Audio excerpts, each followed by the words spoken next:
Sri Lanka's most powerful news brand.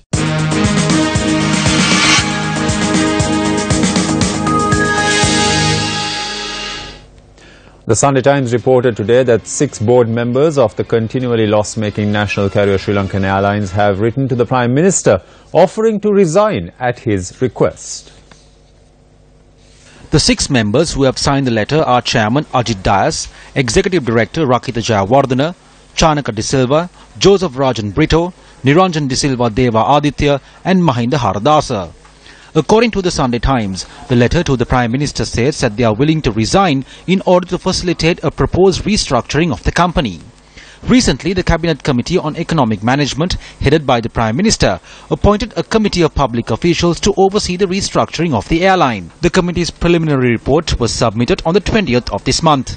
According to a senior official at the Ministry of Public Enterprise Development, the report had noted the need for changes in the airline's management.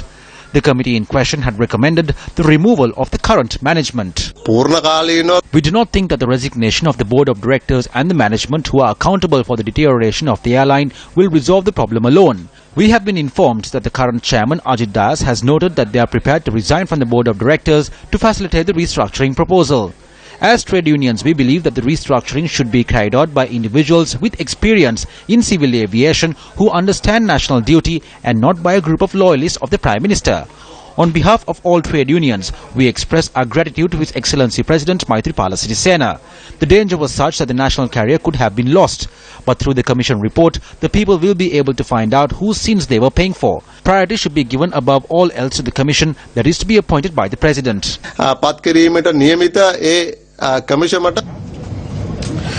Well, rethink and revamp. This was the theme of the SriLankan Airlines annual report for 2016-2017. Let's take a minute to meet the board of directors of SriLankan Airlines. This was their vision, to be the most preferred airline in Asia. So these are the questions that we need to ask. In the time period between 2016-2017, since this current management came into being after 2015, has there been a rethink and a revamp? And has the airline moved towards being the most preferred airline in Asia? Here is our board of directors. Let's start from the top. We have the chairman, Mr. Ajit Dias. He's a well-known industrialist, has a wealth of experience, a pioneer, in fact, in the apparel industry. He also has business interests in agriculture, leisure, and the food and beverage industry. Then we have Mr. JMS Brito, who was also appointed to the board of SriLankan Airlines on the 12th of February 2015. He has an LLB, an MBA, and he's a fellow of both the Institute of Chartered Accountants of Sri Lanka and the Institute of Chartered Accountants in England and Wales. He also has a wealth of 35 years of experience in international organizations, including PwC and the World Bank. Presently, Deputy Chairman and Managing Director of Aitken Spence, and also has previously held positions in several prominent companies. Then we have Mr. Chanaka De Silva, who was also appointed on the 12th of February 2015. He is also Director of Sri Lankan Catering. He has held senior management positions in several prominent companies and also has a lot of experience in business. Then we have Mr. Mahinda Haradasa, a lawyer by profession with over 40 years of practice, presently a senior partner at a prominent law firm in Colombo, also a member of the Asian Patent Attorneys Association and the Inter-Pacific Bar Association.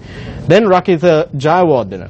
Also on the 20th of February 2015, he was appointed to SriLankan Airlines.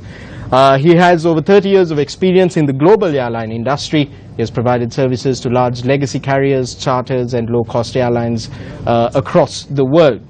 Then we have Lieutenant Colonel Sunil D. Piris, who is known not to be an active member of the board of directors. He's a retired army officer with 22 years of service, also has served in management as a director of several prominent companies here in Sri Lanka and also overseas in Australia. He's a fellow member of the Chartered Institute of Management and holds a master's in political and international relations studies.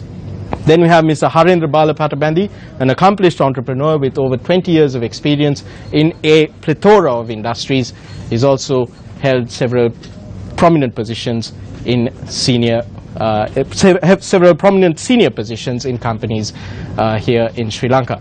Finally, we have Mr. Niranjan De Silva Deva Aditya. popularly known as Nerj Deva.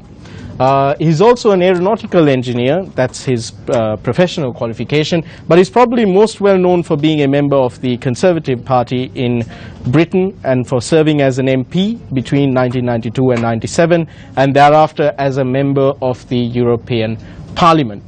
So these are the board of directors, highly qualified individuals. Their qualifications are not to be belittled, but let's take a quick look at the financials of SriLankan Airlines from the annual report for 2016-2017. Revenue for 2017 was over 138 billion rupees, but the operating expenditure was over 146 billion rupees.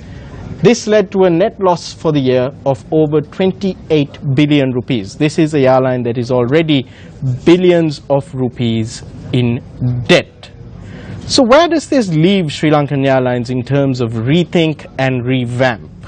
Is the senior management or board of directors involved in a rethink and revamp? We've seen that a committee of public officials has been appointed to overlook this restructuring of SriLankan Airlines, but what form will it take? Recently, a cabinet paper was put forward by two ministers, the Minister of Tourism Development and the Prime Minister himself, regarding a budget airline, Air Asia Sri Lanka. This is what the Minister of Tourism Development, John Amratunga, had to say on the subject recently.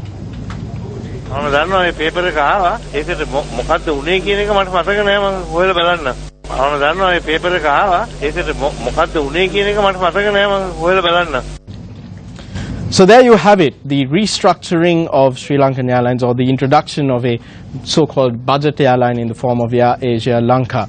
The cabinet paper had come. I'm not aware of exactly what was in it, but I will look into it. So the authorities seem to be unaware of what form this restructuring will take place, and we certainly are unaware as well. Back to you in the studio, Shane. Thank you, Nadim. And with that, we go in for a short commercial break. Stay with News First.